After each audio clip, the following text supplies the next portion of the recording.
Weighed in human costs, it is the Chinese who have paid the highest price for their rocket failures.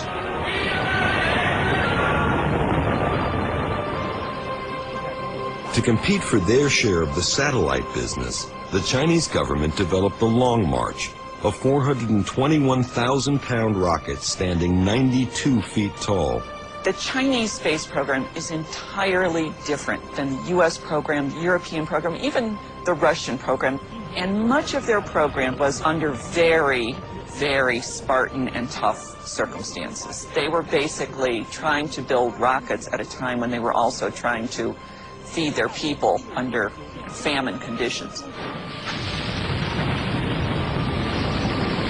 On January 26, 1995, this Long March 2 lifted off from its pad in rural China, with curious local villagers looking on in awe. Within seconds, it had strayed off course and exploded. 6 villagers perished when it crashed near the pad. But that was just a precursor to an even more tragic event 1 year later. On February 14, 1996, the Long March 3 rocket sat on the very same pad as its ill-fated predecessor. Immediately after liftoff, it was clear the rocket was not going to go where its makers wanted it to go.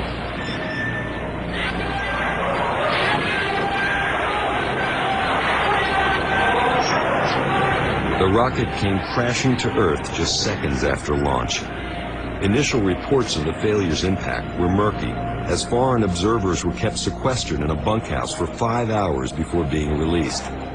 This footage was taken secretly from a bus as visitors were whisked away from the disaster site. You see the soldiers standing there, but they had to then go out and do cleanup in a massive rural area. I think that explains why they needed this 5-hour time period to get it looking as good as it did, to then shuffle the foreign visitors through and get them out.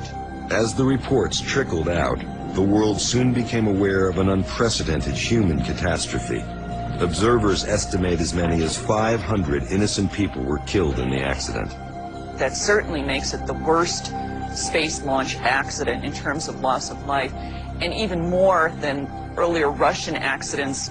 These were rural villagers. These were just people who happened to live in the area. The Chinese government blamed the rocket's failure on an unexpected gust of wind.